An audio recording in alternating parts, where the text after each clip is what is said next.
We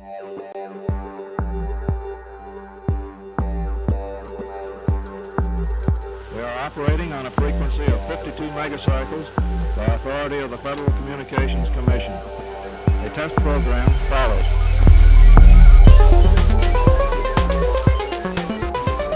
To you who've been trained technically, I need hardly say that there's still a number of problems to solve. I guess you know them as well as anybody knows them. But I think we've proceeded far enough to justify the statement, at least, that these technical problems are not insurmountable.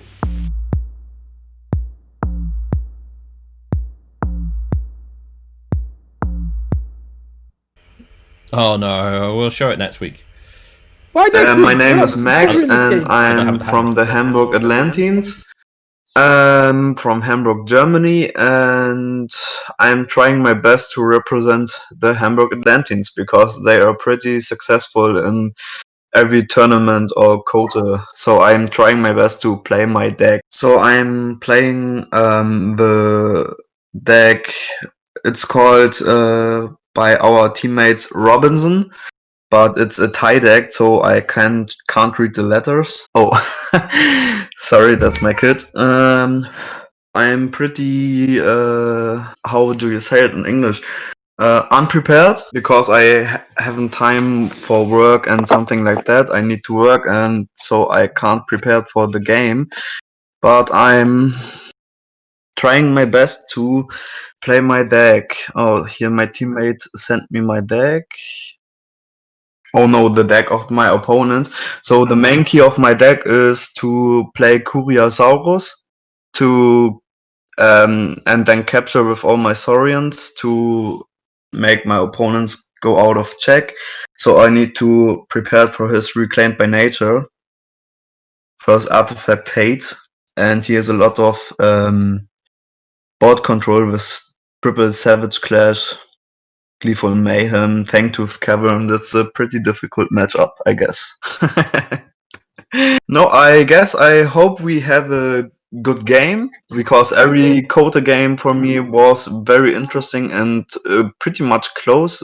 There was some games which were not that close, but some of them who were a lot close to win the game, for me, are very interesting and pretty heart beating. My heart pumps every minute when I'm very close at winning. Thank you very much. I'm Hugo, and we are Team Coxinha from Brazil. We found about the tournament from Facebook, I believe. One of our team players sent it to us. And since we're in the middle of a pandemic and we can't play in person, we thought it would be a good idea to participate in some online tournaments. We had some here. Yeah, it's always good to play more, because it's not the same. Even with these online tournaments we had, it's really not the same as playing weekly, and we're enjoying it so far. It's great what you guys put together. Yeah, it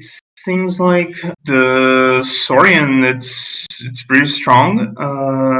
If I'm looking at the right, yeah, it's a pretty strong Saurian, I think. Yeah, I'll have to check it a little bit more before the match. I couldn't study it as well as I could this week. It was a pretty, I don't know, I think I'm sorry. Yeah, this week was a bit rough for me. But yeah, I'll try to see what I can do. I'm sorry. Yeah, I just wish you have a nice time playing, and good luck to both of us. I don't know. And bye. So we are just before the last game during this stream, the red players game, and what I see here are two very similar decks. Sanchez, the deceptively dastardly, and his younger brother Leo Gordinho Ferreiro da Supresa. Robert, maybe you would like to say some words about this very similar to Sanchez, this Leo. Yeah, definitely many cards which are similar, maybe in the different count, but the whole idea of the deck is the same. What we can see from Leo different than from Sanchez is definitely look what I found, the beautiful card which can basically get back from this card the Ransack, Miasma Bomb, maybe Bon Nothing, or Infernus, the really key card. I feel like Liao is better at controlling the board, which is a plus, and in the mid game is better at stealing because it's not us relying on boniting, but double rat pennies, double ransack. You are not so unhappy about discarding your shadows cards or even each card in your deck because basically stealing is the best option in that regard. Gloriana's Attendant or as Shadowsaurus, Wild Spirits, they are worthless at the time when you're ransacking, so you are actually happy at any ransack result. Basically, the Reclaimed by Nature can hit the Miasma Bomb of our opponents, which is a plus, but more often than not, it won't be the game changer. I feel like the key factor in this matchup for Liao is that most of the value cards in here are without the Ember Pip, right? Like Ransack, look what I found, Savage Clashes, Bon, I think, Rat Pennies, if I discard them from Ransack, Infernuses. Even though you have two more Infernuses in your deck, most likely you won't control the Ember as much as you will purge the key stuff. So there is a potential of making you in some sort of a Zuswank when you want to stop my key, but also want to purge card without the Ember Pip. So it will be a most likely draw dependent matchup. But I don't know. What do you think about your chances? Oh, I think that Sanchez would win this matchup, mostly because every house in Sanchez is slightly better than Leo house. For example, let's look at this. We have 3 Infernuses against 1. As you said, Leo has less than necessary Amber Pips to make Infernuses vital in this matchup, but still we could prevent our opponent from redrawing Mark of this, from redrawing Savage Clashes, from redrawing Ransacks. Also, let's take a look at Shadows. One last job in both decks, but Sanchez's one last job is way more better because it could hit some non-essential cards like Francis the Economist, like Mutant Cut Pose, and even Saddle Auto. On the other side, well, you could always purge Boss Zarek, you could always purge Shadowsaurus, but you don't want to purge your Bonitings or your Rat Pennies. Of course, when you are pushed against the wall, you will do it because it's the matter of survival here. But unfortunately, it's not as good as on the other side. Actually, the house that could be better here is Untamed, because in this matchup, Vold's Blessing won't be so good, won't be so efficient, because it's also giving our opponent some member. On the other side, Pismire also loses its abilities here because our opponent is also playing a deck with some mutants in it, and this triple Savage Clashes could easily control the board. This Keyfrog I believe your Keyfrog is better than Sanchez's Keyfrog, just because there is Funked of Coven. And this, look what I found, it could also set up a pretty big turn with some already discarded cards. So that could be that house actually is better, but 2 of 3 houses are better on the Sanchez side. So I'm not sure if it's just a coin toss. I believe Sanchez could be our winner here, but Rio also have some chances here. What are your thoughts about the percentage of wins here? It's definitely the closest game in this matchup between two teams. I feel like Sanchez can be considered favorite around like 55-60% of the time, being a little bit better at what the decks both do, because the game plan is similar. I see many games being decided, this matchup being decided by the draw, but more often than not, the Sanchez draw will be easier to play than the Leo draws. Yeah, I believe something around that. I think I could go with that 55 on the Sanchez side could be something I could put my money on. So 45-55. Yeah, that could be a close match here. Let's watch the game. Right then, thank you for our third and final deck review of this week. So we're going on to the last game. Now Hamburg Atlanteans have already won, and I believe Hamburg Atlanteans are at the bottom still, but they're missing the logo. Here we go. Yeah, here we go. So mulligan from the top and bottom once again. Is that 5 mulligans out of 6 we've seen so far this week? I'm pretty sure everybody's mulligan. Oh, that's all 6, is it? Jeez. Again, and this is another time we've seen in Furnace in open hand. We've seen both the Max has got a bit of a stronger hand for starting. Yeah. A lot of late game cards we're seeing early on.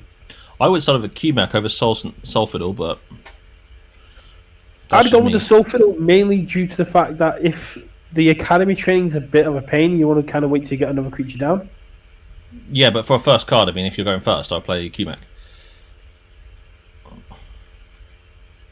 Log deck presentation should be under Atlanteans. Yeah.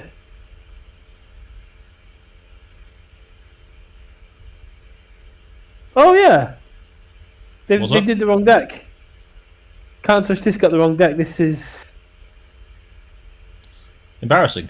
Weird. That's what it is. I should have double checked. I'm pretty sure I sent the right ones, but it's fine. Let's focus on the gameplay. Good catch, Julian. Well done, man. Well done. Drop Senator's Brachus. Drop Senator Strix. Senator Strix captures. Yarth plays a Wind Spirit on the Senator Strix, but Savage clashes them away. Very nicely done. And plays off his principal, knocks the Amber down. Q-Mech with a capture. And an Academy Training with a pip, which means he's going to be able to immediately archive that Q-Mech again. So that draw capture is going to keep coming in. And Circusaurus now in hand. Circusaurus giving each creature on the battlefield destroyed. Transfer the Amber on this creature to the opponent's creature with the highest power.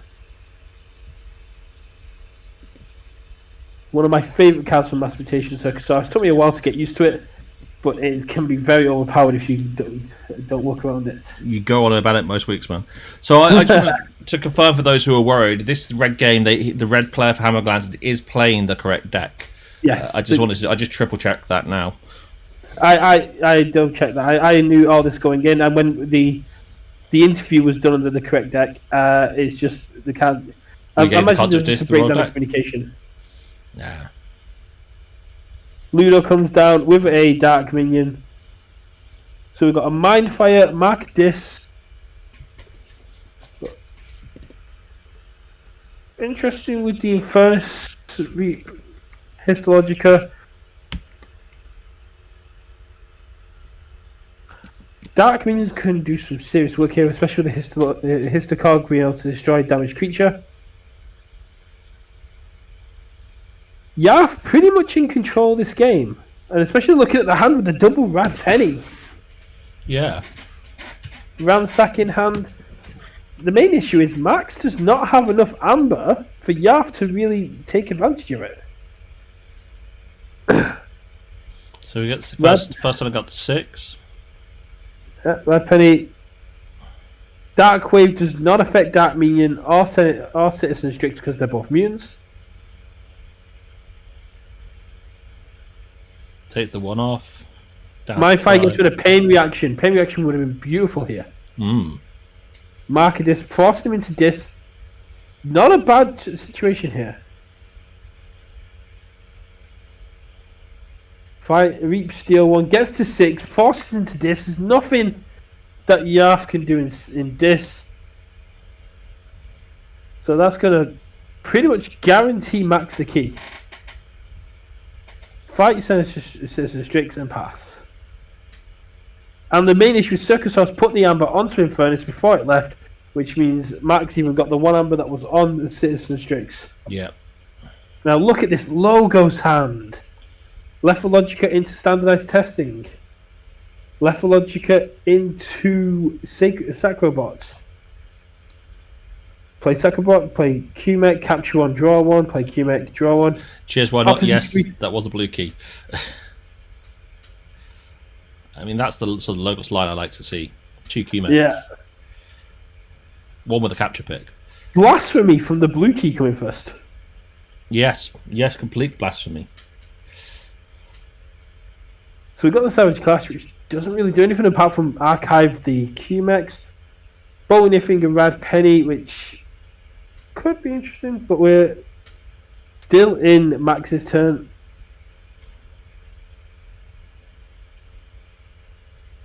Inspector. Infernus with a pip. Ugh, that's disgusting. Essence scale on the Inspector. Purging the Rad Penny. Just imagine the feeling of purging that Infernus with another Infernus. Infernusception, but purging a Rad Penny off the Inspector's gotta feel good. Always good. Almost as good as purging a Time Traveller. Oh, Fantooth goes down. Plays Deflate, plays another Fantooth. And I think this is where there's a bit of an issue. Because the Savage Clash still hasn't come down, so boom, uses that, puts them on the Sacrobots. Lethalogica into Efferus Principle. Plays the Q, gets the draw. Capture hand, which could be beautiful later on. Doesn't even need to use Efferus Principle at the minute. Might as well get rid of these opposition researchers, they're not going to really do much. And now Max in strong command of this game at turn 10. Now I'm just going to point out here that this does not highlight how slow this game actually was. This is the longest game we've had, to our knowledge, in KOTE. Longest game I've recorded. Yeah, well, the longest game in KOTE 7. So the longest game in KOTE is the 2-hour game that we had stepped in on. But this is the longest game since the time since we brought in time. We had a time limit. I think Dominic's forgiven us for that now. He'll never forgive us for it. That game's still going on in his heart. That was September. It may feel like a few days ago, but it really wasn't. So Yaf taking off the key again. Max getting ready to forge second key. We have got a Reclaim by Nature, which is going to be quite interesting.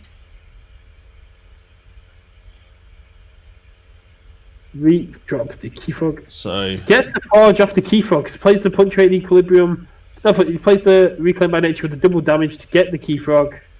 So forges the yellow key. And that's a massive swing. The Circusaurus. Interesting. It's a big swing back. It's not all the way, but it's gone back from being 11 key and 5 amber ahead. So to a key and an amber. Oh, definitely. Both players are playing Very well. carefully. Bone Nathan came down to keep off the key. Citizen Strix comes down. So that's going to be a steal. Dark Centurion. Ludo. Hart's got a Miasma Bomb that can do some stalling here. But this is going to be a dis turn. Is Miasma Bomb an Omni or a Shadows only? Shadows only. Yeah. It's unfortunate. Bramble. Thief. Can't stop the key, but Bramble is going to reduce some amber.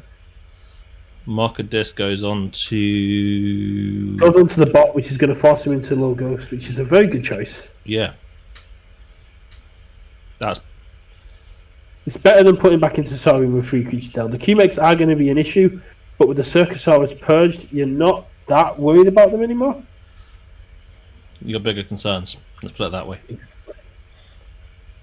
This Academy training is quite interesting. Puts it on the Ludo. Are you ever tempted to put the Academy training on one of your opponent's creatures, seeing as they don't have logos? No. Maybe if I only had Logos out, but it's still useful. They can still call Logos, but... But yeah, if you give it to your opponent, they can't use that creature anymore unless they call Logos just to use it. I like the irony of putting it on a Pit Lord, to be honest. Because then they can never use the Pit Lord.